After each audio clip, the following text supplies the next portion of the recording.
Sir, Rujira Banerjee, Abhishek Banerjee की जो wife है, उन पर कोयला घोटाला का आरोप लगा और सीबीआई ने उनके जांच के लिए समन भी भेजा और उनसे पूछताछ भी की गई है। किस तरह से देख रहे हैं आप इन सब चीज़ों को, जब बंगाल में चुनाव सर पर है?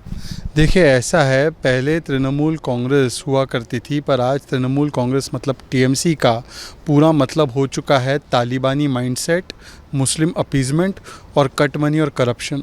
और अब ये कट मनी की बीमारी इतनी हद तक पहुंच गई है कि सबसे शीर्ष नेतृत्व को भी कट मनी और करप्शन के अलावा वो चलता नहीं है। और इसीलिए अगर आप करप्शन जीवी हो तो आपको हिसाब किताब तो देना पड़ेगा।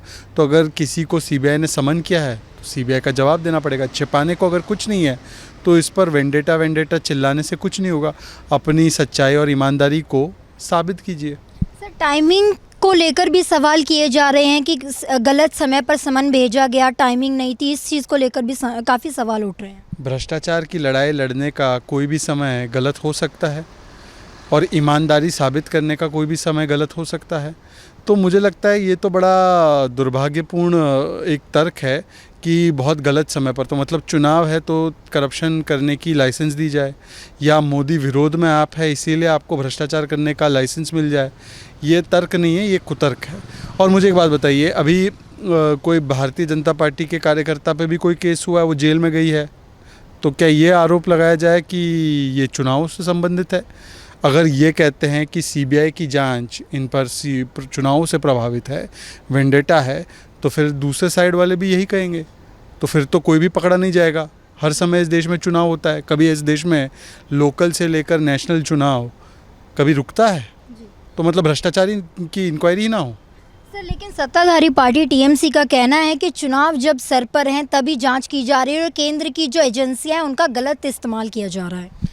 उनको तो ये कहना चाहिए कि चाहे चुनाव हो या ना हो, हमारे लोग इतने साफ पाक है कि कभी आप चुनाव के पहले या चुनाव के बाद या चुनाव के दौरान जांच करा लीजिए, कुछ दाग नहीं मिलेगा। पर देखिए वो क्या बोलते हैं, वो ये बोलते हैं जब नारदा शारदा सामने आया स्कैम, टेप पे पकड़े गए, तब तो इन्होंने कहा कि नहीं कोई नहीं है, गलत कुछ नहीं है। और जब वही नेता उनकी पार्टी छोड़कर चले गए तो वो खुद ही कहने लगे कि देखिए ये तो भ्रष्ट नेता है इसलिए चले गए।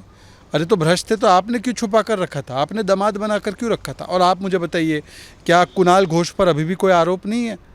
क्या मदन मित्रा पर आरोप नहीं है? क्या उनके वरिष्ठतम नेताओं पर भ्रष्टाचार के आरोप नहीं है? आरोप है, और तब चुनाव नहीं थे। जिस तरह से सर आपने बात की आरोपों की, तो अभिषेक बनर्जी कहते हैं अगर आरोप साबित हो जाता है तो मुझे फांसी लगा देना या मैं खुद ही फांसी लगा लूँगा। नहीं, वो खुद लगाना चाहे कोई लगाए, भ्रष्टाचार के मामले में फांसी नहीं है। तो अभिषेक बनर्जी इतने भावुक ना हो। फांसी लगना, लगवाना, पकड़ना, पकड़वाना, ये सारा कोर्ट का काम है। और यदि आदमी ये कह रहा है कि मैं अगर भ्रष्ट हूँ तो मुझे फांसी लगवा देना, तो वही तो प्रक्रिया है। पहले जांच होगी, बुलाया जाएगा, सवाल जवाब होंगे, उसके बाद आपको कोर्ट में जाकर अपनी मासूमियत या जो भी है आप निर्दोष है वो साबित करना पड़ेगा, उसके बाद फांसी लगेगी। तो अभिषेक बनर्जी चिंता ना करें, अगर इतनी फांसी लगवाने की जल्दबाजी है उन्हें, तो कोर्ट के और सीबीआई के काम में अड़ंगा ना अड़े। सर, जो गवाह थे जिनसे पूछताछ की गई, उनसे ये पता चला है कि जो वहाँ के नेता हैं, टीएमसी नेता हैं या राज्य के नेता हैं, उनको सिक्योरिटी मनी दी जाती थी मुंह बंद करने के लिए। अब इसको क्या कहेंगे? देखिए, सिक्योरिटी मनी, कट मनी, हर जगह केवल मनी मनी मनी की बात हो रही है। तो मैं यही तो कह रहा हूँ कि जो पार्टी पहले माँ, माटी और मानुष की हुआ करती थी, आज वो पार्टी मुस्लिम तुष्टीकरण, मनी, चाहे वो कट मनी हो या सिक्योरिटी मनी हो, और केवल मोदी विरोध की पार्टी बनकर रह चुकी है। और अब ये हद तक उतर चुकी है ये पार्टी मुस्लिम तुष्टीकरण और मोदी विरोध में कि अब वो जय श्री राम का भी विरोध करते हैं, अब वो श्री राम का भी विरोध करते हैं, वो राम भक्तों का भी विरोध करते हैं। तो यही तो दिक्कत है कि मनी ही इस पार्टी के लिए इम्पोर्टेंट है, और इसीलिए मानुष और माटी दोनों खिसकता जा रहा है। इसीलिए लोग टीएमसी छोड़ कर निकल रहे हैं, क्योंकि वो कह रहे हैं कि ये पार्टी माँ की नहीं, मनी की बन चुकी है। ममता बनर्जी कहती हैं मैंने पिछले कई सालों में इस धरती का उद्धार किया है, लेकिन जब देखा जाता है केंद्र सरकार द्वारा कोई भी नीति लाई जाती है या कोई भी योजना लाई जाती है तो वो उस राज्य में लागू नहीं की जाती है। चाहे बात की जाए आयुष्मान योजना का, हम एग्जांपल लेते हैं, लेकिन अभी चुनाव से कुछ दिन पहले जो है स्वास्थ्य साथी उसी तरह की योजना लाई जाती है। अगर उनको ज़्यादा ही चिंता है जनता की तो केंद्र सरकार द्वारा जो योजनाएँ हैं उनको क्यों नहीं लागू किया गया? देखिए, बंगाल में आपने केवल और केवल मोदी विरोध में वहाँ की गरीब जनता को आयुष्मान भारत जैसी स्कीम से वंचित रखा। आपने 70 लाख किसानों को किसान सम्मान निधि जैसी, जिसके आज 2 वर्ष पूरे हो रहे हैं, उसकी स्कीम से वंचित रखा। ममता बनर्जी को सिर्फ इतना सवाल पूछिए, आप अपनी राज्य सरकार के द्वारा अगर कुछ पहुँचाती है तो बहुत अच्छी बात है, केंद्र से भी मिल रहा है, ज़्यादा फ़ायदा होगा तो क्यों उसको रोक लगवा रही थी? और अगर वो कह रही है कि हमने इस माटी का उद्धार किया है तो मुझे बताइए कि 24% लोग बंगाल में अनएम्प्लॉयड है, ये उद्धार है। 26% लोगों के पास पक्के मकान नहीं है, ये उद्धार है। आज बंगाल की अगर आप रैंकिंग देखें तो उनकी जीएसडीपी ग्रोथ जो है, जीडीपी, वो गिरी है 1% से। अगर आप देखें बंगाल में तो वो 28 नंबर पर है 31 राज्यों में से एचडीआई ह्यूमन डेवलपमेंट इंडेक्स में। आज आप बंगाल की बेटी की बात होने की बात करती है ममता बनर्जी, 42% बंगाल की महिलाओं की शादी 18 साल से पहले की जाती है। ये बंगाली लोगों का उद्धार हो रहा है। आज आप देखें एसिड अटैक के सबसे ज़्यादा केस अगर किसी प्रदेश में पाए जाते तो बंगाल में। क्या ये बंगाली महिलाओं की सुरक्षा का बात है? जब बलात्कार होता है तो उनके साथ किस तरीके से बयानबाजी होती है वहाँ के सत्ताधारी पार्टी के लोगों की, वो भी पूरे देश ने देखा है। तो बंगाली मनुष्य के लिए, बंगाली मानुष के लिए क्या किया गया है उसका ही तो रिपोर्ट कार्ड अब चुनाव में देना है। अब स्कीम शुरू करके क्या फ़ायदा? अब तो स्कीम क्या क्या की थी वो बताने का समय था। और आज अगर आप 10 साल के बाद स्कीम शुरू कर रही हैं, मतलब कि आपको भी पता चल गया है कि मोदी की स्कीम का असर पड़ रहा है, तो आप केवल और केवल कॉस्मेटिक मतलब हुस्न अफरोज़ी के लिए अब स्कीम शुरू कर रही हैं। सर, लेकिन टीएमसी का कहना है जिस तरह से ममता सिंपल वे में रहती हैं तो अभिषेक बनर्जी को एक सॉफ्ट टारगेट के तरीके से टारगेट किया जा रहा है पब्लिक स्टंट या पॉलिटिकल स्टंट के जरिए।